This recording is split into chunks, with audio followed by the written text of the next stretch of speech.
Josie and the Podcast is produced by the team over at University FM. They are the higher ed podcast agency, helping communicators build community, share research, and inspire thoughtful discussions with stories that resonate. Podcast with ease and elevate the stories of your institution today. Go to university.fm or click the link in the show notes to start. Josie and the Podcast is also sponsored by Element 451. They are the leading student engagement platform for higher education.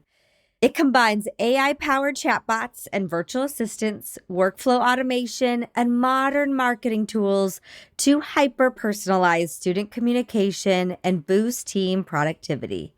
The easy-to-use platform can help you optimize the entire student journey experience from application to graduation and beyond, ensuring that every exchange between your institution and its learners is meaningful, personalized, and engaging. Go from the noise to relevancy with timely, personalized communication on every channel. Welcome to the era of student-centric engagement. Visit element451.com for a demo and join the future of student engagement.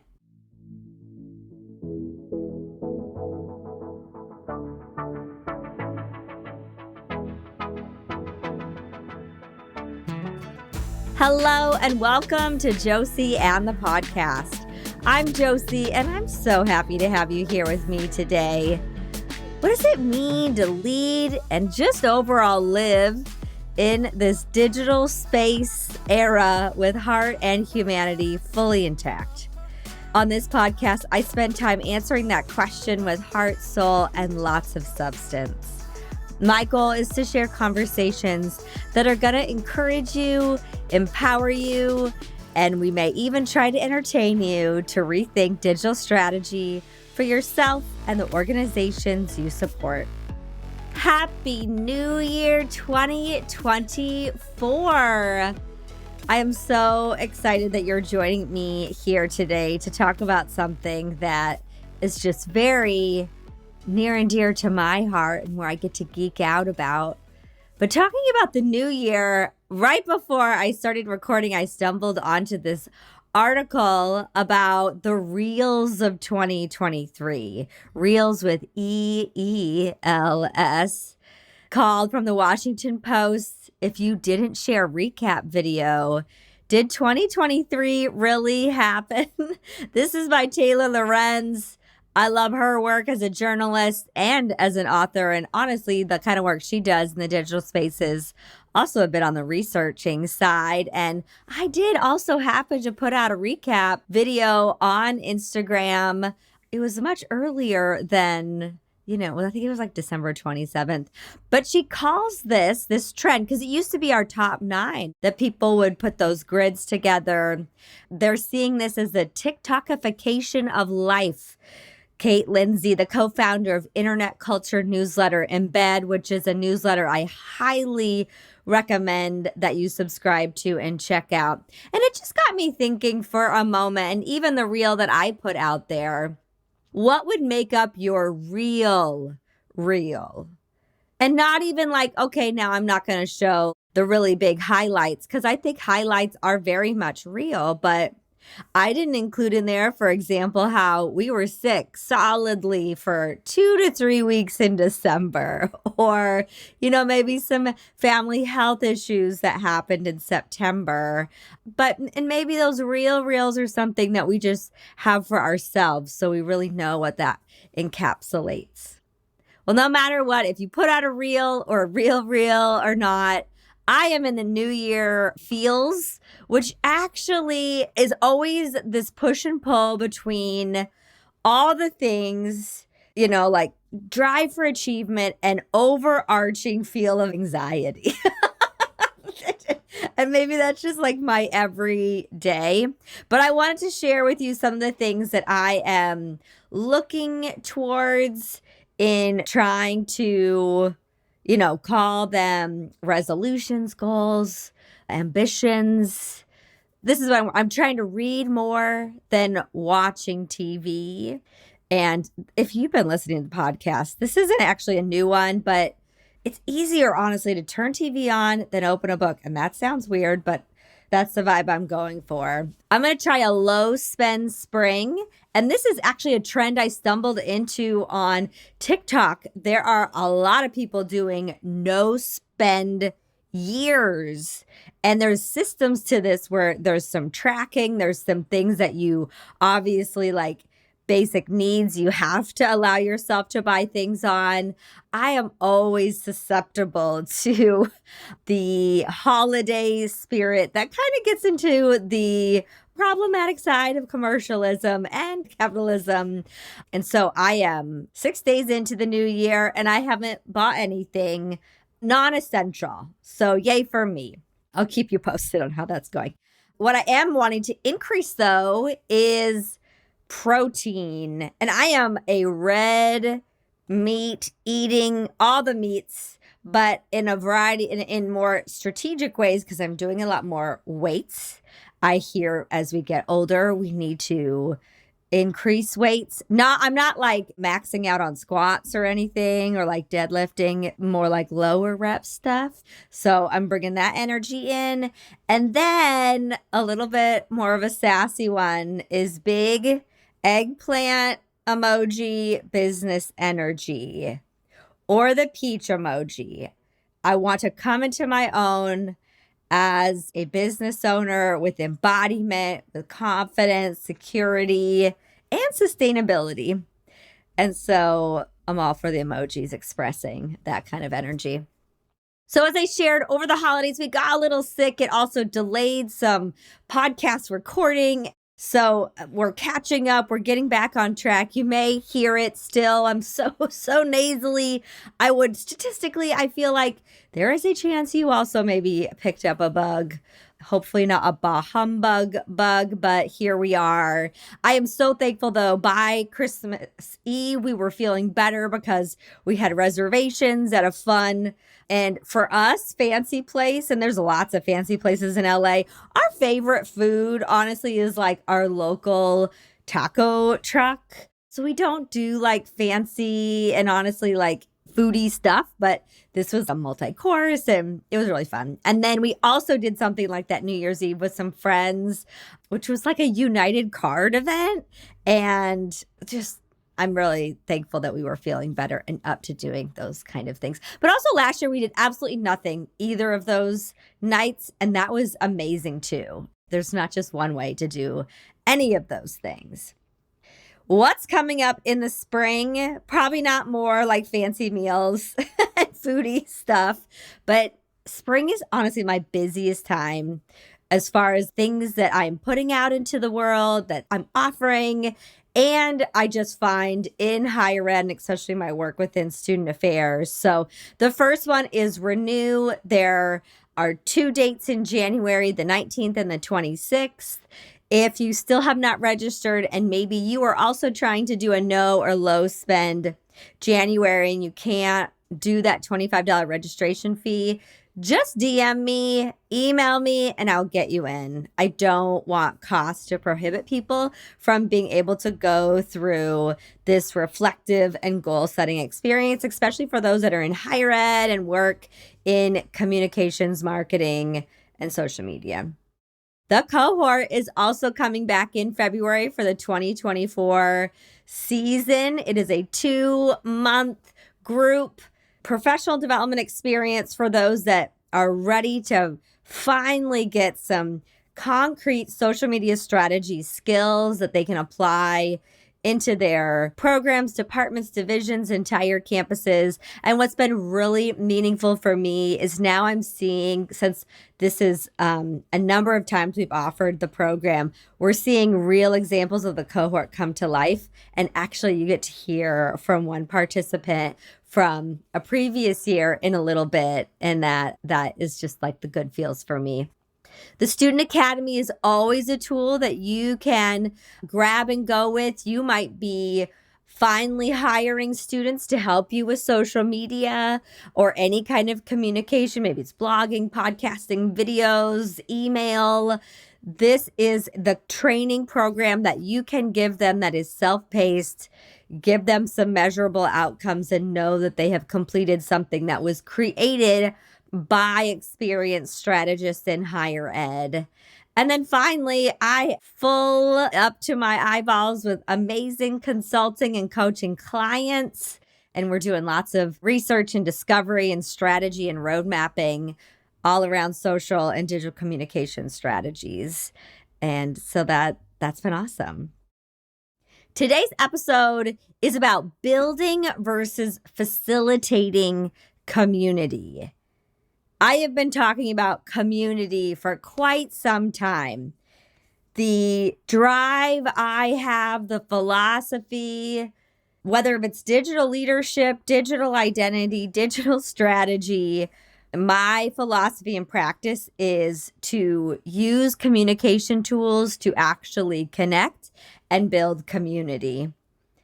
How we grow those, how we can connect all this work into deeper strategies and initiatives like belonging, and to actually communicate what we need to get out there. On campus, off campus, there's all these facets.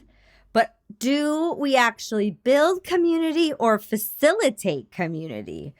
Because at AMA Higher Ed in November, and I know I've been talking about this conference a lot, but a lot of conferences I go to, I am more giving a lot as far as like sessions, or it's a lot of knowledge that I might already know.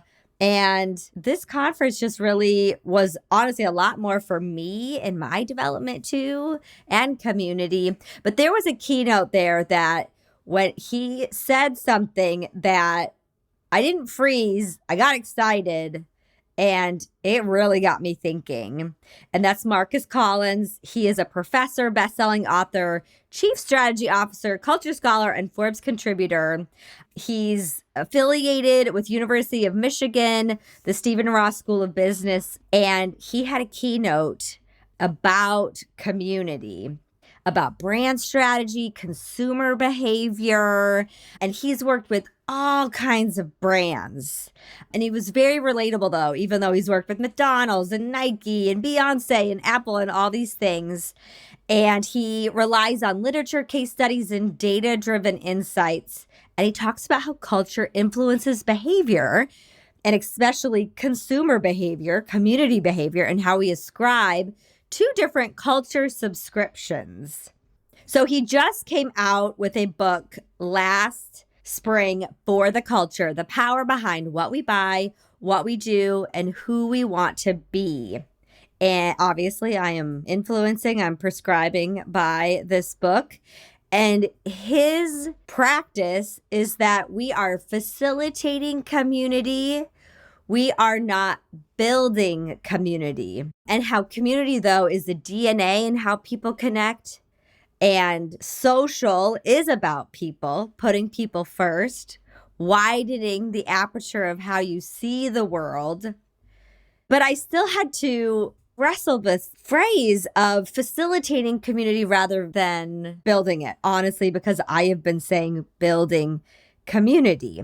And I do think it's good to have a moment of pause to just think about that, the active roles or inactive roles that we play in community. And I think, and I'm going to talk about Gen Alpha and Gen Z and AI in a future shorty episode, it did make me realize how, and this can come as a frustration, we don't control tech and social and some of these innovations, nor does higher ed or your campus control culture or trends or, like generations or usage of tech. Sometimes we have to respond to it and or facilitate that community. Literally, like what we say in student affairs, often meet your students or your community where they are.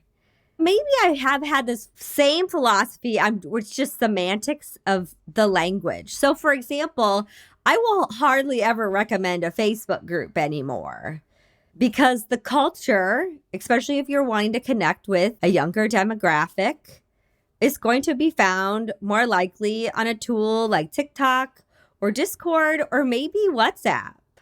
As we think about the role of social media marketers in 2023, HubSpot put out a state of social media report. And that report said how an active online community is crucial to successful social media strategy. We are seeing more positions outside of higher ed that have community in them in a marketing infrastructure. I also realize how I'm not the only one thinking about this, as a little while ago, Trusted Voices podcast and Higher Voltage podcast teamed up to also respond to the keynote of Dr. Collins from AMA, Kevin Tyler, Aaron Hennessy, and Tressa. They talked about institution culture and climate. And the pivotal role two-way communication is in creating a sense of belonging in higher ed and how belonging can impact communities. So I will definitely link to that episode because it takes a little bit of a different lens, but also all kind of aligned. It's about community expectations and assumptions might need to change more on probably our side of the house. Kevin reflected about a quote that stood out to him from Dr. Collins. So often in marketing, we confuse information with intimacy. Oh, hands in the air, please, please, please. Our one-directional strategies, I think, are actually causing the opposite effect. But communication can be evolutionary in the way when it's intentional and strategic. And generations now are way more savvy. They are exposed to brands and messaging and come to expect cultural fluency in communities. I think this is when we put out flat statements, when it's something very maybe emotionally related, if it's a crisis or a change, that is just almost speaking a different language to our community because that's not how we talk to each other anymore. We need to create a space to evolve versus just fitting into what you want your community to be. That is like still forcing first-year students onto Facebook and then wondering why there's no interaction. And there is a difference, and this is something I specifically took away from the podcast with Trusted Voices and Higher Voltage. There's a difference between campus culture versus culture on campus. We, behind the scenes, talk about navigating campus culture, how we spend our money, who has power, how things get done, versus the culture that's actually happening in the world and in the community that's existing and changing the campus. And many times these come into clash with each other. And I'm not just talking about trends and what people are wearing. There's this fluency gap when we need to be fluent in culture. And I find in some pockets that sometimes culture in this phrase is looked down upon. This is our traditions. This is who we are, going against where culture is moving, whether if that is a new program, AI, a digital tool, or even, for example, how we show up to work for hybrid versus fully online versus in person. Culture connecting back to change, and it's messy.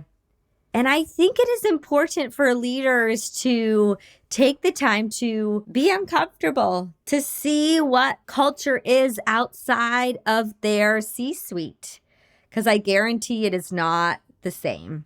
So facilitating community is centered on the culture of the community, not the campus culture. And so again, shout out to those two podcasts for tackling that discussion.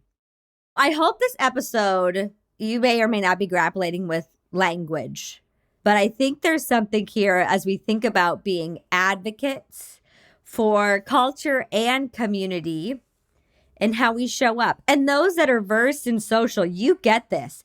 You understand why you need to understand the culture of emojis and GIFs and memes and how the culture even of X is different than how you would show up in Reddit or Discord, and then how you might approach the way that you communicate through a story and through the lens of culture could make you more approachable, could make those strategies more relevant, and not just relevant, but actually make an impact.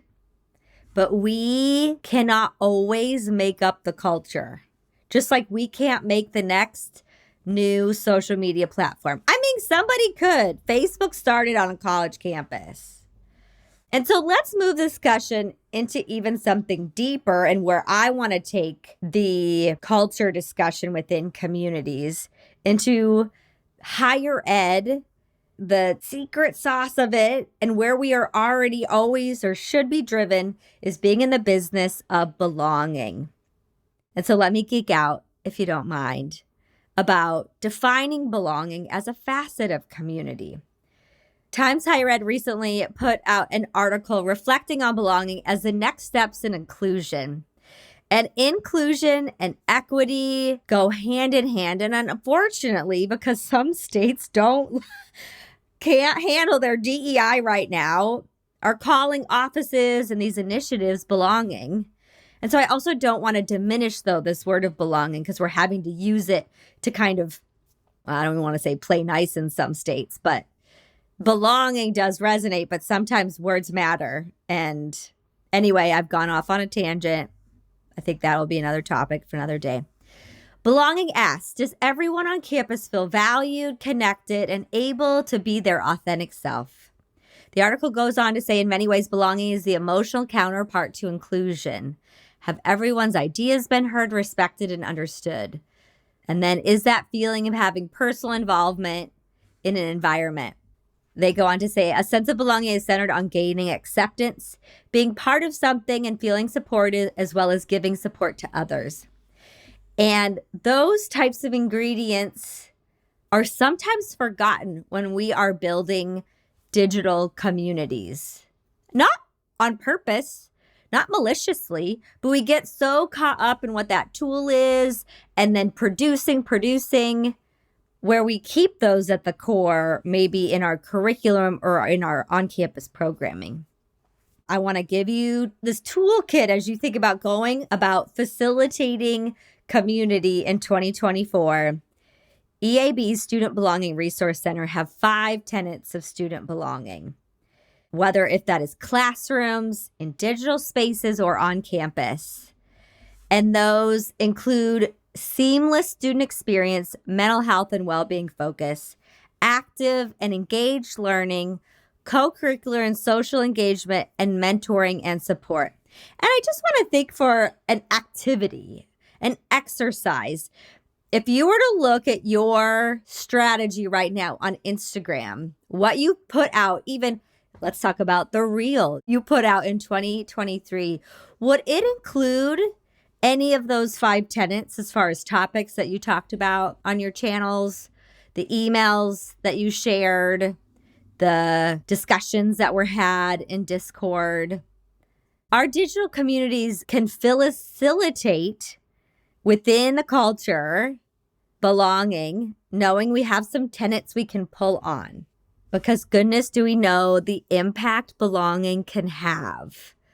No surprise, if you're listening, you probably have seen gaps in participation from applicants for student leader positions, events, volunteering. But we've known that belonging to a thing, it can be something really big, commitment, whether if that is Greek life or athletics or service learning, but also can be something simple and consistently going to an open mic, or like connecting in your residence hall or your faculty member. It is shown to help persistence, retention, and actual use of our services while students are on campus. You might also be thinking about your 2024 and your community and the culture and the challenges that exist. We can approach it in a people-centered approach. We do this often when we see maybe concerning trends in our community, increase in judicial cases, an increase in transports, a significant usage in mental health resources. But we also know from the research there are demographics that already and always need additional support and services. So for example, first-gen students may need more encouragement, resources, and normalizing seeking help for them. In my shorty episode from last spring about using influencers, I talked about research that was done when you are actually sharing real stories of both the struggle and the success of students. That not only resonates, but students will actually use those resources more likely versus than just sharing the quotables, the highlight reels, because that's a real, is that college is hard. Being a human is hard. And how can we still, quote unquote, be on brand, but not be so in the clouds and not aware of the culture and the realities that are really happening? Next, I want to talk about taking a more active role in community and culture, not only doing your own work and knowledge about what the culture is and not just what your campus culture is. Because another positive outcome of belonging, this self-reported sense of belonging, is that it is facilitating stronger student outcomes and predictors of success. Success is not just, did we make our class and did we get X percentage across that graduation stage? We know there's so many steps in between. And the good news is there's lots of studies on belonging and outcomes for success and how community is such a core center of it. And we can think about online belonging, also belonging in this conversation. A Pitt University multi-site trial on online belonging through an exercise improved first-year college students' academic persistence, but only when the institution had strong strategies and resources in place to support diverse students' belonging, different types of learners, different modalities. And this brief online belonging exercise they gave to 27,000 students from 22 different colleges and universities before the pandemic. The research takes a minute to get out, y'all. That's just where we are right now.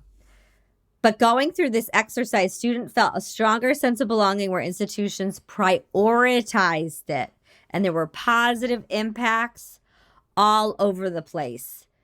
Residence halls, courses, signing up for mentor programs, the list goes on. So I'm going to link this article so you can also look more into what the initiative was and the strategies that they implemented. Another just example, as you think about what are initiatives that we could try, Iowa State University, as part of their teaching resources, provided faculty instruction specifically on facilitating a sense of belonging in the classroom that focused on some topics like interpersonal relationships, identity and growth and mindset, so students could feel seen in their classrooms. And then I would just say not just seen in the classroom, but also in digital spaces. Let's shift a little bit. I've laid my literature review of culture, community, and belonging. We are finding that we need more cooks in the kitchen, I guess you would say, in a strategic way. And we're seeing new positions pop up everywhere with different titles and focuses. So Sprout Social, there is an expanded list of some trending social media job titles and descriptions, not just, you see those job titles and you're like, that's just kind of a quirky title. So a few is a social media intelligence analyst, monitoring, analyzing culture and conversations. A social media engagement manager. I love this approach, serving as the connection between marketing and customer service, orchestrating engagement strategies that aren't just outward, but the conversation. We're also seeing a lot more content-driven positions, content producers. There's so many different skill sets within this world of editing, video, writing, within a campaign, and within trying to make this about storytelling, needs to have skills behind it. Social operations manager, that almost is like the project manager for social media. And then the last one is a community manager. What's the difference, you might ask, between a community manager and a social media manager? In some cases, social media manager is focused on the profile strategy, while the community manager focuses on engaging audiences across all different networks to increase community loyalty and grow connections. And just because, again, you add titles to it and more people doesn't always equate. But what I appreciate about these positions is they are community driven and there's a strategy, not just a catch all. This is where I get geeked out about the why of what we do. Why are we even using social media? Why do we keep trying to build communities? Why are we sending these emails? Why are we doing chat bots? And well, I hope if you don't have answers to those, we need to get really, really clear on that, because we don't have time to just put out stuff and fluff. Our students deserve more. Our parents and families need more. Our alumni want to engage more, and our own internal communities. And for me, there is a deeper sense of need for belonging. Research is also showing we are in a loneliness pandemic. At home, at work, on campus, in high school, and in early career opportunities. Social is not the solve for it, but how could you approach your tools a little bit differently to help fill that gap? And one way that I am is offering the digital community cohort. I launched this thing at the beginning of the pandemic while conferences were closing or piecemealing together, and all while we were having to triple dog down dare all of our everything into online. And we've learned so much since then. And even the cohort, I've learned a ton since then. But what I also know, and so cool to see, is it's making an impact. And I can tell you about community and facilitating community and solving problems all day. But also at another conference this fall, Tim Alexander, who is a resident director at Chapman University, Residence Life and First Year Experience, we got talking at the NASPA Western Regional Conference. He happened to sit in on one of my sessions, and I literally stopped at one point because he shared a couple experiences that he had as I was talking about influencer marketing and integrating students into social media and training them. I was like, do you just want to get up here and talk about what you've done? Because he took the cohort and he took it and ran with it. And we all go to maybe conferences or we do an online course, and I mean, goodness, I've got some out there that I still need to finish or actually implement things. But I'm really proud of how much it wasn't even in the cohort, it was later, because it's like a kind of intense 2-month thing. So I asked him some questions about his experience with the cohort, but also I am not a salesperson. I am a strategist, and I am into sustained and strategic and impactful change. When Tim in the session was starting to talk about the impact, I was like, oh my gosh, this is the goodness here, because we don't need to go to another conference. You don't need to go to another webinar. Like, it's not going to solve your problems, and neither will the cohort. What makes it work is when you take the information, you learn about your culture on campus, you connect tools that make sense, and you try something. You track the impact, and then you see that growth, or you're able to make data-informed decisions as you go. And Tim is also just like such a force and energy. And I also was living through all of his fun holiday travels. So make sure to go follow him on all the socials. He shared some reflections about different questions that I sent him that I'm actually going to integrate right into this episode, so it doesn't have to be all about me, because they highlighted the work they undertook at Chapman University in residence life that started before students even arrived on campus this last year. Of course, I was just awesome. It was just awesome to see the lessons that he learned from our cohort curriculum to create meaningful social media content that humanized their staff.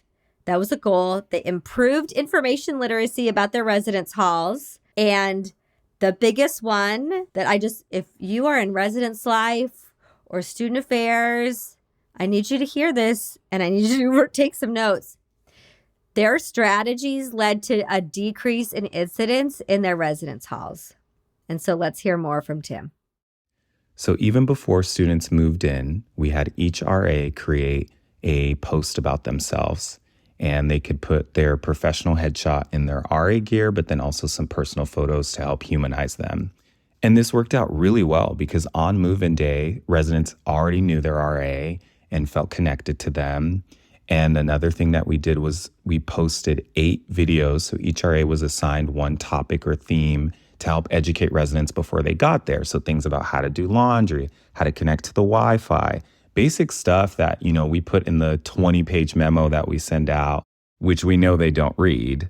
But knowing their preferred method of communication is social media, creating videos that were short and sweet to the point, and if they needed to, they could go back to learn how to do certain things.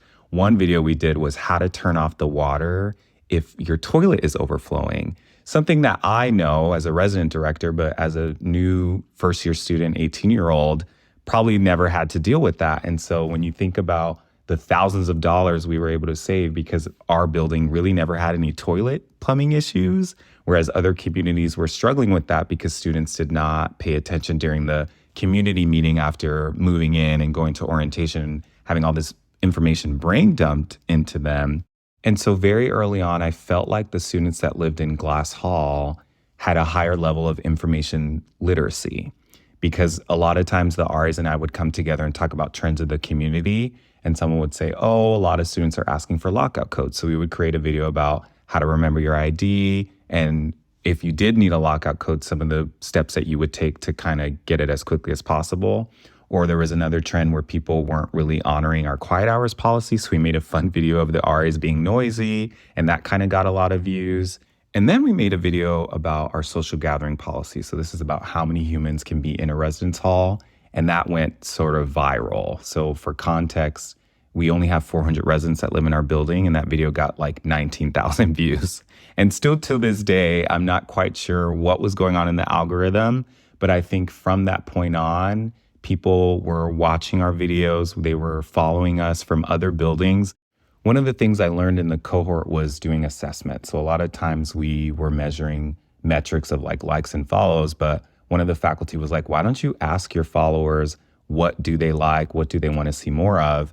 And we sent this survey out, and there was a resident that said there are residents in other buildings and other communities that follow Glass Hall to learn about what's going on and to get educated about things because their community wasn't posting a lot. So it was really nice to get some qualitative data endorsing that our videos and posts were educational, they were informative, people thought they were comedic. They wanted to see more of the RAs, so we had RAs do takeovers. They wanted to see more of me, so I would do like Tuesdays with Tim takeovers, and I would go live and students would hop on, and it really humanized our student staff. I think they were sharing that they received a lot more respect when they would respond to incidences because people knew them, not just their residents, but because they were on this digital platform, people knew their face, they knew their name, they would recognize them from specific videos.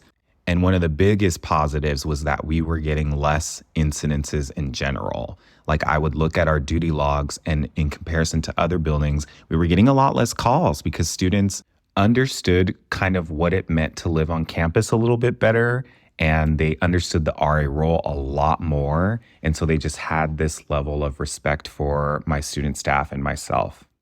Another question that I had for him was, what an impactful social media effort resulted in very real outcomes on campus. So we asked him what he loved most about facilitating communities.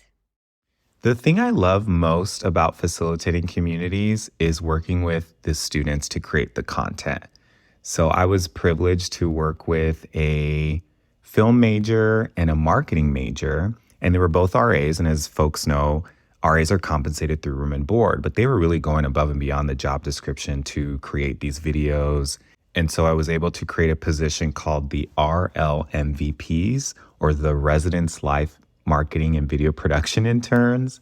And it was really amazing to create this co-curricular opportunity for both of them to apply their knowledge from the class into content that we needed for our department.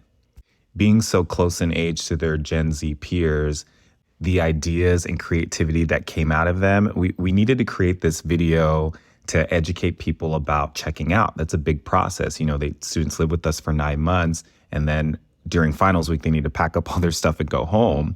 Well, they came up with this great concept of this student that during checkout did everything possibly wrong, was fined and messed up and missed all the important information that we gave them in the closing community meeting, but then had the opportunity to time travel back in time, learn everything he needed, and then get it together. I would have never came up with something like that. And it was a fun video that featured 2 BFA screen acting students who were kind of popular on our campus. So by casting these campus characters, we got a lot of views because their friends wanted to see them in the video. So ultimately, we achieved our goal by making sure people understood our closing expectations, because a lot of people watched this video.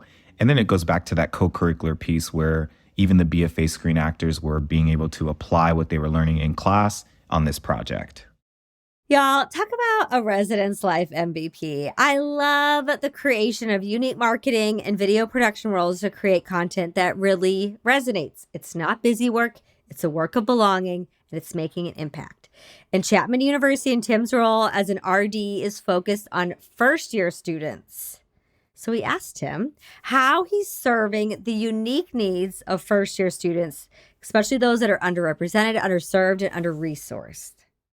So in addition to introducing our resident advisors on our platform and educating people about different policies, we also wanted to highlight our residents. And we really wanted to do this because our building's kind of separated into 3 different structures. And oftentimes, if you're walking just to your floor, to your room, you might not ever interact or meet another resident from another floor. And so by showcasing certain residents on our Instagram, we were really able to introduce them to the entire building and also connect them with other residents from different floors. But one great lesson I learned from one of the faculty in the digital community cohort was their intentionality around who they posted on their Instagram. So they, similar to Chapman, work at a predominantly white institution. And so they shared that they're very strategic about ensuring that the identities that are celebrated on their Instagram are underrepresented or underserved students. And so moving forward, I gave my student staff the directive that Saturday Spotlight should be students from marginalized identities, because if they already might feel invisible on our campus, we want to give them an opportunity to feel visible. Now, I didn't go all the way into student development and explain Laura Rendon's validation theory, but I did feel like in many ways we were affirming our non-traditional students with letting them know we celebrate their greatness. They're supposed to be here. I mean, it was so great to see their roommates or other residents comment on their posts and have their parents and family members DM us and thank us for celebrating their kid. And all the Saturday Spotlights would also then reshare on their personal page, so then that would help increase our outreach. But it really wasn't about increasing our followers or likes, because we had a kid in our building that had 16 million followers on TikTok. We could have easily leveraged his platform to get us more views and more likes, but it wasn't about that. It was about finding the students in our building who had a recent achievement or accomplishment that they wanted to highlight, that we could give them a space to do that. And I wholeheartedly believe that we contributed to retention and persistence because those students felt like they belonged.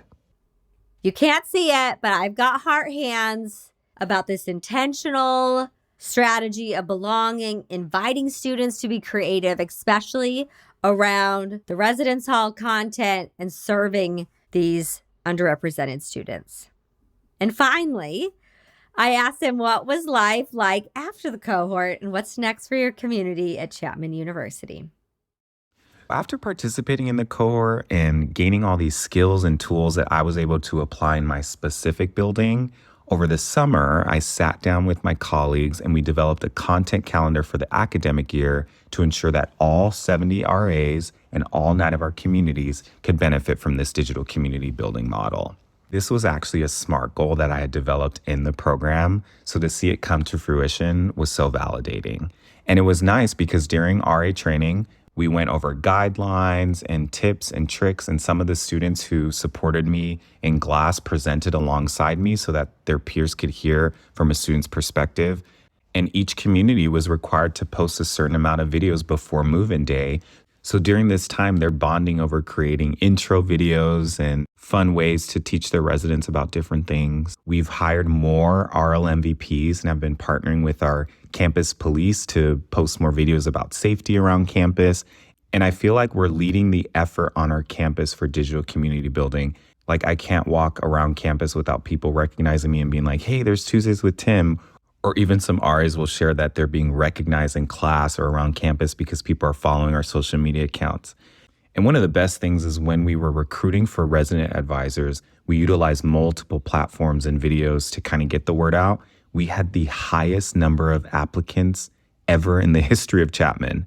And I wholeheartedly believe it was because students who maybe didn't understand the role or thought it wasn't as cool got to see RAs doing their job, creating these videos, having fun, and wanting to be a part of that.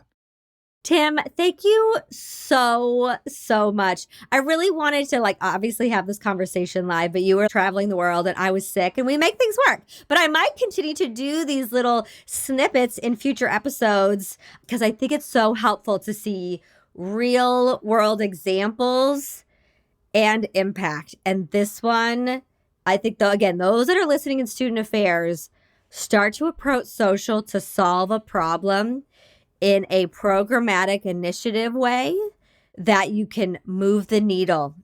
So thank you, Tim. I can't wait. We get to present together at the NASPA annual conference in Seattle. So come find us, or I'm sure we'll share all of the things. If you can't be there, that's okay too. I got to tell you about what Tim learned in the cohort in case you're listening and it'd be something for you or someone you supervise or someone that you know that you're looking into something that not only is going to make your Instagram grid look great, sure, that's fine, but actually make an impact and help students. The cohort is kind of the concept of an online mastermind where all of our discussions are around supporting participants, including then the curriculum that we integrate within the 2 months. You get the benefits of almost like a coaching. It's not even almost, it is a coaching program. You are coached by 5 experienced digital strategists and myself, and then your peers. We also keep it very manageable. It's around 20 to 30 people. We've had people, obviously the US, Canada, the UK, and Australia. And every week, starting in February, is one workshop and then one kind of like processing session. It's a coaching session where we actually get to work and integrate it because goodness knows we don't have time to actually implement what we're learning. And so we get some time in the sandbox. You also get all these materials forever. I can see the stats on the back end and I see previous students from years ago still accessing the materials and then a toolkit as well. So we give lots of templates that you can take and make work for you and your community, from creating goals, a calendar, reporting, and analytics. And we really do call them gifts because they will, maybe not immediately, you can't use them immediately, but they will keep giving for years to come. And there also is places in the cohort where we process and we see our progress. And we are also our own unpackers of the culture that we can implement and give to our community. And so no surprise, we are also facilitating community using a tool called Discord that then participants and our faculty can stay connected for years to come. I just want to share a couple quick quotes. Getting to see both of these individuals out into the world, integrating this content also just fills my soul. So Jamie, he's a communication manager at Texas A&M. They say, without the support of the cohort and knowing there are those who are in similar structures, I would still be sitting and just second guessing all my choices and implementation strategies. There is so much social changes. There's just our own self-doubt. And to be able to ask all your questions and share even the struggles, the fails, and then trying things in a supportive environment helps so much. Christopher Boggs, the marketing coordinator at University of Pennsylvania, the digital cohort gave me the tools I needed to elevate our social media presence and tell our community stories in a way that our students and their families can really use. The program offers invaluable assets for professional communicators in higher ed! Exclamation point. And you may have noticed, or not, because it was such a little change. This is our 5th time we're offering the cohort since 2021. We actually removed one word because it was a mouthful. It went from the digital community building cohort to the digital community cohort. We are building, we are facilitating, and it just rolls off the tongue a little bit more. But this program, we are always evolving along with social media and what's happening in higher ed. A quick recap on facilitating community, supporting your campus and its culture. Social media communities evolve on platforms, and so too do those that manage and support these roles. And community goes beyond just a handle on social. These can be used as significant drivers to support initiatives like inclusion and dialogue and cultivating a sense of belonging and meeting community members where they are. We can cultivate community with an intentional and strategic strategy and by doing the work. So the role of marketing in higher ed community, we got to evolve to continue to serve our students. We can't make up campus culture. We aren't the architects of digital communities nor the culture that's happening in the world, but we can be participants of it and facilitate it. We can also integrate our values and our priorities where students and our community need them most by holding space. But we need to do just as much work on facilitating community and belonging and inclusion as much as we do putting it out there and defining what that is for our community. Because community and management and facilitation is important. And let's center it around the sense of being seen and heard and feeling like you're part of something bigger than yourself. And I want you just to think back to a moment that you had when you were a high school or a college student. It could have even been when you were completing a master's or doctorate. There is a high chance there was even a small moment or maybe something over time that happened where you felt like these were your people, or that your faculty member really saw you, your potential, your opportunity, that you were able to overcome a challenge or had a group experience that still is impacting you today. We cannot forget those ingredients and how we can make it a holistic approach and how we are facilitating our communities on campus, online, and everywhere else in between. Don't forget, we are enrolling for the 2024 Digital Community Cohort. Starts in February. We are offering scholarships, payment plans. Let me know how we can support you. I really hope that you will join us. And y'all, have an amazing 2024. Thank you for joining me in this shorty episode of Josie and the podcast. Join the conversation online. You can find me on all the platforms at Josie Alquist. The podcast is also on X, Threads, and Instagram. All the notes to the show, all the nerdy research that I talked about is at josiealquist.com/podcast. Pretty please in 2024, just once, share it, like it, subscribe, 5 stars, give me a review. And of course, if you want to learn more about me, my team, my consulting work on digital engagement and leadership, find me at josiealquist.com. Thank you again to our podcast sponsors, University FM, who are the producers of this very show, and Element 451, sending digital hugs, loves, and waves to whatever corner of the world you're listening in from. This has been Josie and the podcast.